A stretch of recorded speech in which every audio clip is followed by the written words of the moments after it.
Hola a todos, bienvenidos a nuestro podcast, Lo que callamos los docentes. Les habla la doctora Mariana, licenciada en lengua castellana con un doctorado en lenguas extranjeras y una maestría de tecnologías de la educación. Qué gusto tenerlos aquí. Ahora tenemos a un invitado muy importante, que es la estudiante en formación de lengua castellana y literatura, Juliana. Ella nos va a compartir un poco sobre el libro de la Sociedad del Cansancio del Dr. Byung-Chul Han, ya que ella tiene algo de experiencia por un artículo que ella publicó sobre él. Así que empecemos con nuestro podcast. Buenas tardes para usted, doctora Mariana. Gracias por invitarme. Me siento bien complacida para hablar sobre este tema. Mi nombre es Juliana Valdés y les vengo a comentar desde una perspectiva sobre el libro de la Sociedad del Cansancio. Bueno, Juliana, entonces, como yo ya sé que le viste el encantador libro de la Sociedad del Cansancio de nuestro doctor Chul Han, entonces lo que quiero es que me respondas una preguntita. Tú, como estudiante universitaria en lengua castellana, ¿te has sentido alguna vez autoexplotada o ha afectado esto en tu rendimiento, en tus sentimientos, en tu forma emocional? Exacto. Sí, la presión constante para medir el máximo genera agotamiento mental, afecta la concentración y provoca estrés emocional. Claro, entiendo.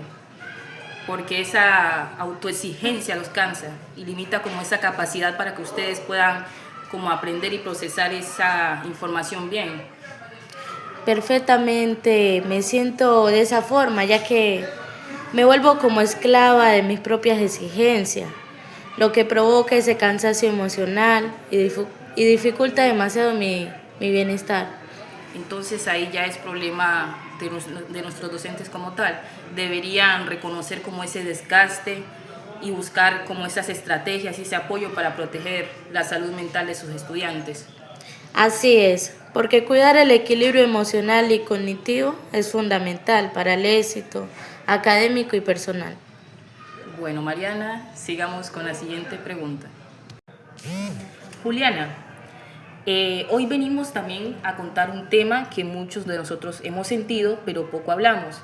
Ese cansancio que a veces de tanto estudiar, no hablo solo del cuerpo, hablo del cansancio de la mente. Entonces, compártenos un poco sobre eso. ¿Tú qué piensas?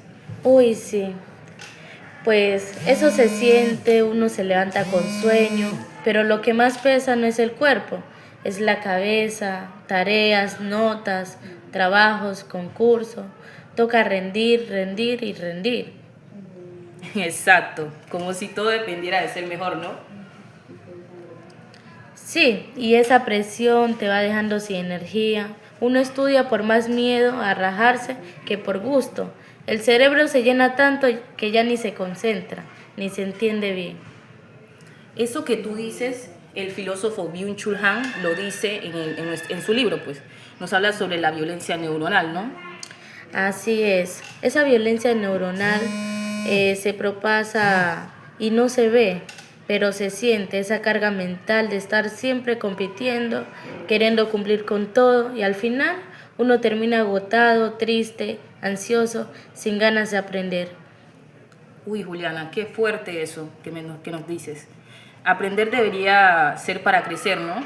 No para enfermarse de tanto pensar. Sí, a veces lo que más se necesita es respirar, descansar un rato y volver a sentir que aprender puede ser bonito. Me gusta eso, Mariana. Cuidar la mente también debe ser parte de nuestro estudio. Desde Tumaco, tierra que piensa y sueña, les mandamos un abrazo. Sigamos, por favor. Mariana, desde la educación, ¿cómo podemos hacer que esas personas que se desgastan y se desgastan así sin descanso, puedan tener como ese descanso desde el pensamiento que nos dice Byung-Chul Han? Porque básicamente nosotros vivimos en una sociedad que no se detiene. Todo el tiempo hay una exigencia silenciosa o a veces muy ruidosa de producir, de demostrar resultados, de estar rindiendo. Desde las redes sociales siempre hasta las aulas, parece que el valor de una persona depende de cuántas cosas logras y lo que publica y lo que entrega. De hecho, ese es el enfoque que maneja el filósofo Byung-Chul Han en su libro de la Sociedad del Cansancio. Analiza justamente esto, una cultura del rendimiento que nos empuja a convertirnos en empresarios de nosotros mismos, siempre buscando más productividad, incluso a costa del bienestar de las personas. Exacto, Juliana. Y si lo pensamos, la educación no está exenta de esa lógica que tú dices. Muchas veces se premia esa rapidez, esa memorización de esas tareas, las notas, y se deja de lado la reflexión o la escucha o la pausa de los estudiantes.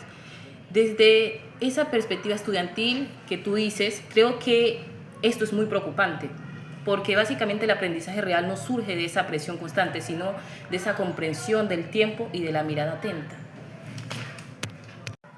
Y quiero decirte, Mariana, que hay un filósofo, creo que tú lo conoces o de pronto muchos de nuestros oyentes lo conocen, que es Paulo Freire, que él anticipa y nos dice que la educación no puede ser una bancaria donde se depositan solo conocimientos en el estudiante, como si él fuera un contenedor vacío.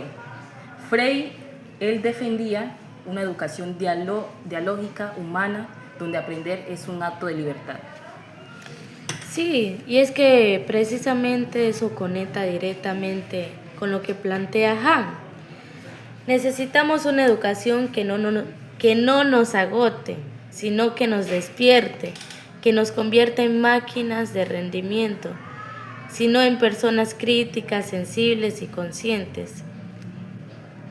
Claro, porque la educación debería ser ese espacio que resista la lógica del cansancio, un lugar donde el silencio no sea solo un vacío, sino una oportunidad donde la lentitud no sea pereza, sino profundidad. Desde mi perspectiva, creo que tal vez ha llegado el momento de reaprender a mirar, de mirar sin prisa, sin miedo a no producir, de mirar para entendernos y entender el mundo. Porque como dice Han, aprender a mirar es también aprender a vivir con atención. Y quizás, si logramos llevar esa mirada al aula, podremos construir una educación más humana, más consciente y menos agotadora. Bueno, Juliana, a manera de conclusión, nos gustaría que nos dijeras desde tu pensamiento qué te dejó el libro, qué es lo que tú encontraste interesante o qué te llamó la atención sobre el libro del señor Byung-Chul Han. Bueno, pues todo comenzó como una pregunta que sacudió mi conciencia. ¿Tiene sentido educar a un mundo que premia la velocidad y castiga la pausa? Hoy quiero detenerme contigo y despertarte con una verdad brutal, Mariana. Así que escúchame con atención. Pues soy un futuro docente, pero a veces me siento más máquina que maestro. Una máquina de rendimiento autista, como dicen, encerrado en mi propia productividad, sin espacio para el asombro. Hoy me detuve para no descansar, sino para mirar, para pensar si todo este hacer me está haciendo. ¿Para qué corro? ¿Para qué me lleno mi tiempo resolviendo tareas, entregas, metas? ¿Para demostrar que soy suficiente? ¿Para sentir que avanzo, aunque no sepa hacia dónde? Dicen que la hiperactividad es una forma pasiva de actividad, que no hay libertad en el movimiento sin pausa. Byung-Chul Han lo llama absolutización de la potencia positiva, pero yo lo llamo miedo a detenerme, miedo a fracasar, miedo a sentirme un ser inútil cuando no estoy haciendo nada. La pedagogía del no hacer me incomoda, me reta, me invita a mirar con atención, a pensar sin prisa, a decir no cuando el deseo de hacer se vuelve compulsión, a ponerle un silenciador a mis pensamientos. Pues es que a poco también me fui centrando en la teoría de Nietzsche, que hablaba de 3 tareas para los educadores: mirar, pensar, hablar y escribir. ¿Las estamos cultivando o solo cumplimos actividades, acumulamos notas, aprobamos materias? ¿Somos suficientes ahora para ser profesionales o necesitamos primero aprender a ser humanos, a encontrar el centro, el silencio interior, la potencia de no hacer? Hoy no hice nada y sin embargo aprendí a mirar. Es algo que cuestiona todos los días mis hábitos desde que leí el concepto de la pedagogía del mirar. Y pues Mariana, me interesó mucho esta perspectiva de Byung-Chul Han porque intenta priorizar el pensamiento propio de un docente que está en formación. Me encantó ese pensamiento que tienes, Juliana. Esa mirada que va más allá de lo que el docente ve, porque muchas veces nosotros no somos conscientes de toda esa sobrecarga que llevan los estudiantes. Solo le dejamos tareas sin pensar en cómo se sienten ellos emocionalmente. Así que estuvo muy interesante. Me encantó hablar contigo, Juliana. Espero otra vez que puedas aparecer en nuestro podcast. Sos una invitada muy grata. Muchas gracias. Y muchas gracias a nuestros oyentes que escucharon nuestro podcast de hoy. Espero que se lleven una bonita reflexión hoy. Y adiós.